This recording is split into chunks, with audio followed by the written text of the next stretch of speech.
করতেছি প্লিজ একটু রুমে যা ফোনটা বন্ধ করলেন ভাই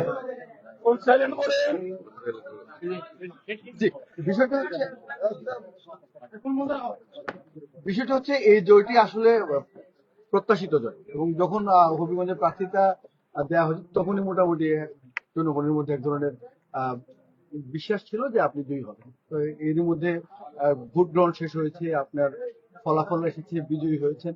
এই মুহূর্তে আসলে আপনার অনুভূতিটা জানতে চাই। আর যেহেতু একটি বড় পরিসরে জেলার জন্য কাজ করা, হবিগঞ্জের 3টি উপজেলা নিয়ে কাজ করার সুযোগ আপনার হয়েছে, এক্ষেত্রে হবিগঞ্জবাসীর আপনার কাছে প্রত্যাশা অনেক, এগুলো নিয়ে আপনার পরিকল্পনা, অনুভূতি দুটি আসলে একসাথে জানতে। প্রথমে আমি মহান আল্লাহ শুকরিয়া আদায় করছি, আলহামদুলিল্লাহ। অনেক চক্রান্ত, ষড়যন্ত্র, সমস্ত কিছু অতিক্রম করে হবিগঞ্জের মানুষ, বিশেষ করে হবিগঞ্জ সদর 3 আসনের যারা সম্মানিত ভোটার, তারা হয়তো চিন্তা করেছেন আমার অতীতের কর্মকাণ্ড বিবেচনায় যে হবিগঞ্জের সদরের যদি ডেভেলপমেন্ট সহ সকল ধর্মের দলের মানুষকে একত্রিত করে রাখতে হয়, তারা হয়তো ভেবেছেন যে আমার কাছে তাদের ভোটে আমানত হিসেবে রাখা যায়। সেজন্য আমি আল্লাহর শুকরিয়া আদায় করছি। এবং যারা আজকের এই দিনটির জন্য রক্ত দিয়েছেন, শহীদ হয়েছেন, সেই জুলাই যোদ্ধাদেরকে আমি শ্রদ্ধার সাথে স্মরণ করছি। গত 17 বছর গণতান্ত্রিক আন্দোলনে যারা শহীদ হয়েছেন সেই শহীদদেরকে স্মরণ করছি। বিশেষ করে সাবেক সদ্য প্রয়াত প্রধানমন্ত্রী দেশনেত্রী বেগম খালেদাদের প্রতি কৃতজ্ঞতা জানাচ্ছি।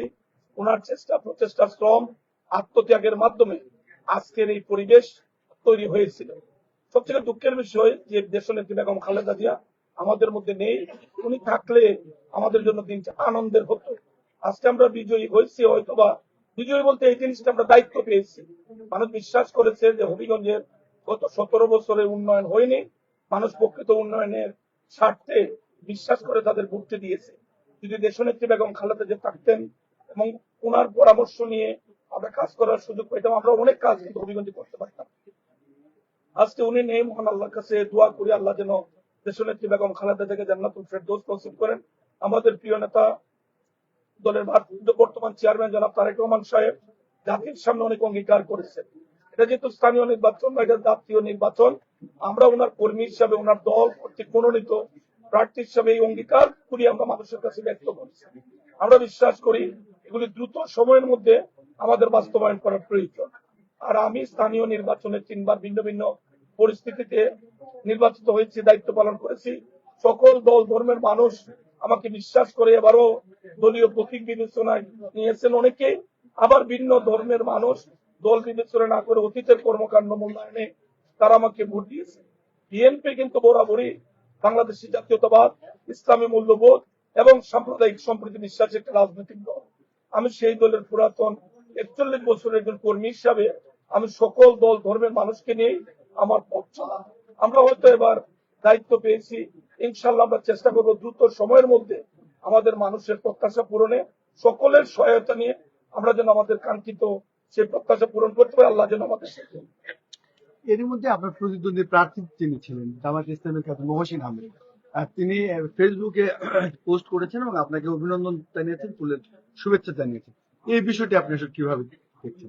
এমনটাই তো রাজনীতিতে হওয়া উচিত। রাজনীতিতে প্রতিযোগিতা থাকবে, কিন্তু সেটা প্রতিহিংসায় রূপ নেবে না। গণতন্ত্রের সৌন্দর্য হচ্ছে ভিন্ন মত, ভিন্ন পথের মানুষের একসঙ্গে চলা।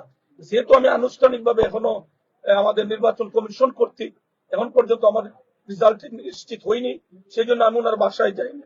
আমি যখন জানবো যে আমি নির্বাচন কমিশন কর্তৃক মনোনীত হয়ে আমি পার্লামেন্টের কাজ করার আমার সুযোগ সৃষ্টি হয়েছে, শুধু জাতীয় জামাত ইসলাম নয়, কেন আমার সঙ্গে যারাই প্রতিযোগিতা করেছেন আমি সকলের বাসায় আমাদের দলের সকল সিনিয়র নেতৃবৃন্দকে নিয়ে যাব এবং ওনাদের যে ভালো ভালো যে প্রত্যাশাগুলি ওনারা মানুষের সামনে বলেছিলেন, যদি এইগুলো জনকল্যাণে হয়, ওনাদের সেই পরামর্শ, এই প্রত্যাশাগুলি আমরা সঙ্গে নিয়ে একসঙ্গে মিলেমিশে আমরা একটি সুন্দর হবিগঞ্জ গড়ব, এতে সন্দেহের কোনো কারণ নেই।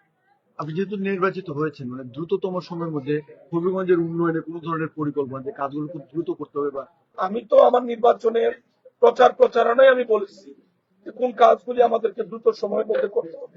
যেহেতু আমরা পিছনে পড়েছি, আমরা চেষ্টা করব যে 1 বছরের মধ্যে আমরা দৃশ্যমান আমাদের হবিগঞ্জ শেষটাগঞ্জ 4 লেন রাস্তা, আমাদের court station Lakhai Balabhadra bridge পর্যন্ত 4 লেন রাস্তা, আমাদের বাস টার্মিনাল, আমাদের মেডিকেল কলেজ, তার নির্ধারিত ক্যাম্পাসে ফেরত যাওয়া, আমাদের কৃষি বিশ্ববিদ্যালয় তার নিজস্ব ক্যাম্পাসে ফেরত যাওয়া, এই সমস্ত জিনিসগুলি বড় স্কেলে যদি আমরা বলি, এই কাজগুলির প্রতি আমাদের নজর থাকবে।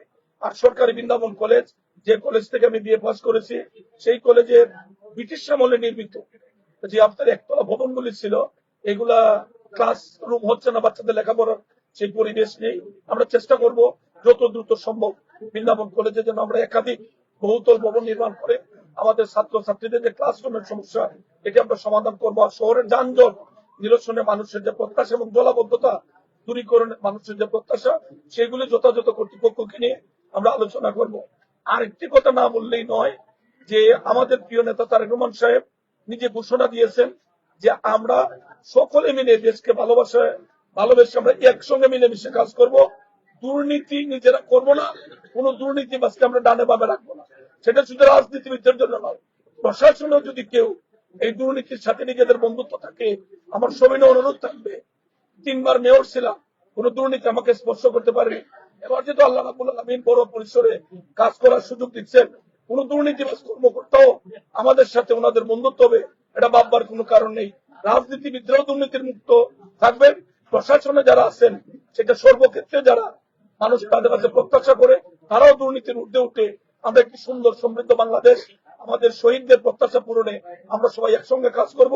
এই মানসিকতা তৈরি যত দ্রুত সময়ের মধ্যে হবে, ততই আমাদের জন্য মঙ্গল।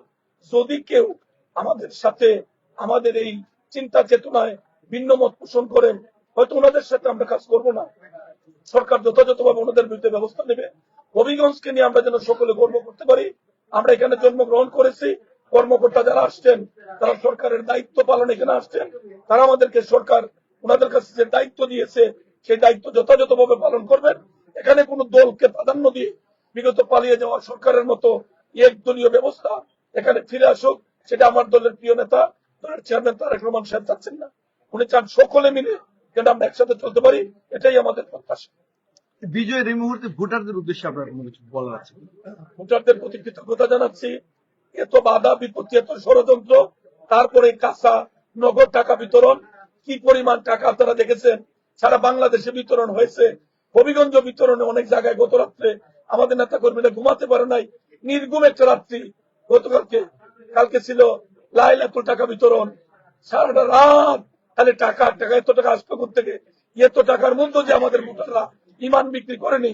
সেই জন্য আমি বিএনপির একজন কর্মী হিসাবে হবিগঞ্জ স্বেস্তাগঞ্জ ঢাকার সকল ভোটারদেরকে আমি আনুষ্ঠানিকভাবে স্যালুট করতেছি যে তারা যে ইমান বিক্রি না করে তারা আমাদেরকে দায়িত্ব দিয়েছেন সবকিছুর ঊর্ধ্বে উঠে, ভয়ভীতির ঊর্ধ্বে উঠে। কত মানুষ দেখলাম দলটল পরিবর্তন করে কত শক্ত শক্ত কথা বলছেন, ওই গেল মানুষের সিদ্ধান্তে সব তলিয়ে গেল। এটাকে বলে রাখে আল্লাহ মারেকে, আল্লাহ সর্বশক্তিমান। আমি যেহেতু দায়িত্ব পেয়েছি, সকলকে নিয়ে ইনশাল্লাহ হবে আমার পথ চলা। যারা দল পরিবর্তন করছে ওনাদেরকে অনুরোধ করি, দেশের জন্য দেশের মানুষের জন্য ওনাদের ভালো যদি কোনো পরামর্শ থাকে ওনারা যদি দেন, ওনাদের বাসায় যদি যেতে বলেন পরামর্শ আনতে, আমার মধ্যে হেসিটেশন নাই। আমি দলের প্রয়োজনে, দেশের প্রয়োজনে, এলাকার প্রয়োজনে ওনাদের বাড়িতে গিয়েও ভালো পরামর্শ ওনাদের সাথে আমি শেয়ার করতে চাই। দল করলে মানুষ যে প্রতিদান দেয়, 2015 সালে জেলে রেখা মানুষ আমার দানের শীষে ভোট দিয়া সবকিছুর ঊর্ধ্বে আমার টানা 3য় বার মেয়র করছে। আর এইবার এত চক্রান্ত ষড়যন্ত্রের পরেও মানুষ আবারও প্রমাণ করলো, আমার তো ধারণা এখনো জানি নাই, তো বিশাল ভোটের ব্যবধানে মানুষ আমাকে দায়িত্ব দিয়েছে। আমি মনে করি কেন নির্বাচিত হওয়া না, আমি দায়িত্ব পেয়েছি সকলকে নিয়ে। বিশেষ করে আমার দলের নেতা কর্মীরা অক্লান্ত পরিশ্রম করেছে, মানুষের দ্বারে দ্বারে গিয়েছে, মানুষকে বুঝাতে সক্ষম হয়েছে। চক্রান্তকারী ষড়যন্ত্রকারীরা যে সমস্ত অপপ্রচার করেছে, এগুলো ব্যক্তি স্বার্থে তাদের অপপ্রচার ছিল, তাদের অতীত ছিল কলঙ্কিত। তারা অতীতে 111-এর সময় বিতর্কিত কারণে মানুষ থেকে তারা আলাদা হয়েছে। সেই জন্য তারা নিজের প্রতি তাদের আস্থা নাই, ঘন ঘন দল বদলিয়ে তারা নিজেদেরকে রক্ষা করে নিজেদের গুরুত্ব বাড়াতে চায়। বিভিন্ন মিথ্যা জিনিস তারা বাজারে রটিয়েছে। হবিগঞ্জকে ভালোবেসে হবিগঞ্জের মানুষের কল্যাণে তারেক রহমান সাহেবের নেতৃত্বে আমরা আগামী 2 বছরের মধ্যে মানুষের অধিকাংশ প্রত্যাশা পূরণ করব, এটাই হোক আমাদের অঙ্গীকার। আপনাদের সবাইকে ধন্যবাদ। আর মিডিয়ার বন্ধুরা যারা আছেন, আপনারা হচ্ছেন সমাজের পথ প্রদর্শক। আমি অনুরোধ করবো পৌরসভায় যেভাবে আপনারা ন্যায়ের পক্ষে অবিচল ছিলেন, এখন আরো বড় পরিসরে আমাদের কাজ করার সুযোগ হয়েছে। মিডিয়ার বন্ধুদেরকে অনুরোধ করব, যখনই আপনাদের সামনে কোনো অনিয়ম, দুর্নীতি পরিলক্ষিত হবে, সাহস করে এগুলা লিখতে হবে, সমাজকে জানাতে হবে। আমাদের প্রিয় নেতা তারেক রহমান সাহেব উনি বারবার বলেছেন, কোন দুর্নীতিবাজ, কোন দেশের ক্ষতি করে এমন মানুষ একদিনের জন্য বিএনপির কর্মী হিসেবে কাজ করুক, এটা উনি চান না। মানুষের যে প্রত্যাশা আমাদের প্রতি, আমরা সেই প্রত্যাশা পূরণে সবচেয়ে বড় যে জিনিস, সবার আগে বাংলাদেশ। আমরা দেশকে ভালোবাসবো, দেশের মানুষকে নিয়ে আমাদের পথ চলা, দুর্নীতিমুক্ত বাংলাদেশ গড়ায় আমরা শহীদদের সেই প্রত্যাশা পূরণে আমরা সবাই এক হয়ে থাকবো, এটাই আমাদের অঙ্গীকার। একটা ছোট্ট বিষয়, যদি এটা আপনার ব্যক্তিগত বিষয়ের বাইরে, সেটা হচ্ছে যেহেতু আপনি বিএনপি সাংগঠনিক সম্পাদক, হবিগঞ্জ জেলার 4টি আসনে বিএনপির দখলে যাচ্ছে, 4টি আসনে আসলে বিএনপি জয়লাভ করছে। তার মধ্যে একটি আসনে বিএনপির একজন বিদ্রোহী প্রার্থী বহিষ্কৃত নেতাও ছিলেন। এটি আপনি আসলে সাংগঠনিক ভাবে মানে কিভাবে ব্যাখ্যা করবেন? ব্যক্তির চেয়ে দল বড়, দলের চেয়ে দেশ বড়। যখনই যে ভুল করেছে মানুষ তার হিসাব তারাকে নগদ দিয়েছে। আমরা বারবার অনুরোধ করেছি, আপনারা আমার দিকে লক্ষ্য করুন, আমি জেলে থেকে মেয়র নির্বাচিত হয়েছি, আমার দল সিদ্ধান্ত নিয়েছে আমাকে পদত্যাগ করার জন্য। আমি আমার ভোটারদের প্রতি সম্মান রেখে দলের সিদ্ধান্ত মেনে আমি পদত্যাগ করেছি। আমি জেলা বিএনপির সেক্রেটারি ছিলাম, আমার হাতে যিনি বিএনপিতে যোগদান করেছেন জাতীয় পার্টি থেকে, আমি যাকে পৌর বিএনপির কনভেনার অনুমোদন দিয়েছি, দল সিদ্ধান্ত নিয়েছে ওনাকে কনভেনার হিসাবে, আমাকে জয়েন্ট কনভেনার দিয়েছে। দলের স্বার্থে আমি কনভেনারকে মেনে নিয়েছি, এটাই দলের নিয়ম। যারা মানে নাই, তারা ভুল করেছে, জনগণ এই ভুলটা ব্যালটের মাধ্যমে ধরিয়ে দিয়েছে। এটা সকলের জন্য এখান থেকে শিকার আছে। ওদের ভবিষ্যতে যারাই যখন যেভাবে দলের সিদ্ধান্তের বাইরে যাবে, আমরা নিজের জীবনের চেয়ে দলকে বেশি ভালোবাসি, আর দলের চেয়ে আমরা দেশকে বেশি ভালোবাসি। সেটা আমাদের প্রিয় নেতা, আমাদের অভিভাবক, বিএনপির প্রতিষ্ঠাতা চেয়ারম্যান শহীদ রাষ্ট্রপতি জিয়াউর রহমান এবং দেশনেত্রী মাতৃতুল্লাহ বেগম খালেদা জিয়া আমাদেরকে শিখিয়ে গেছেন। আমরা সেই পথে হাঁটছি এবং শেষ পর্যন্ত আমরা সেই পথে হাঁটবো। আন্ডারবাদ। Thank you. না আমরা খেতে রান্না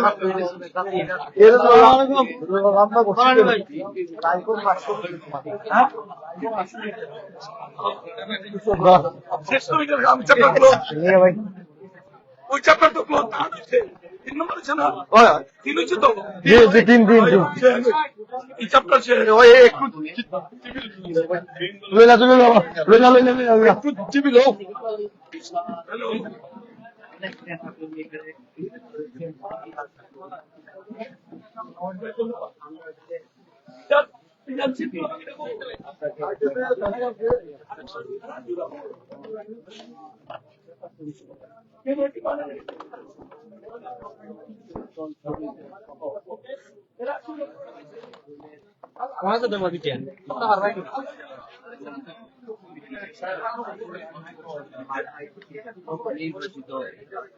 সাংসদ আলহাজ ঘোষ তিনি বক্তব্য রাখছিলেন এবং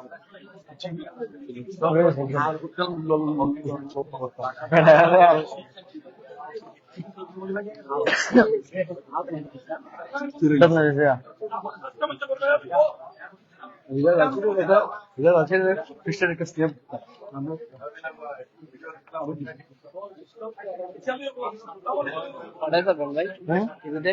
কত গিয়ে ছেড়ে দেবো হয় হয়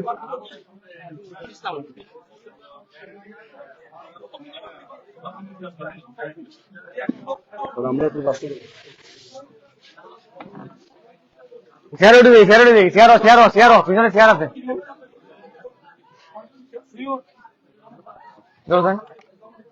দেখ ভাই বন্ধু জুম গেল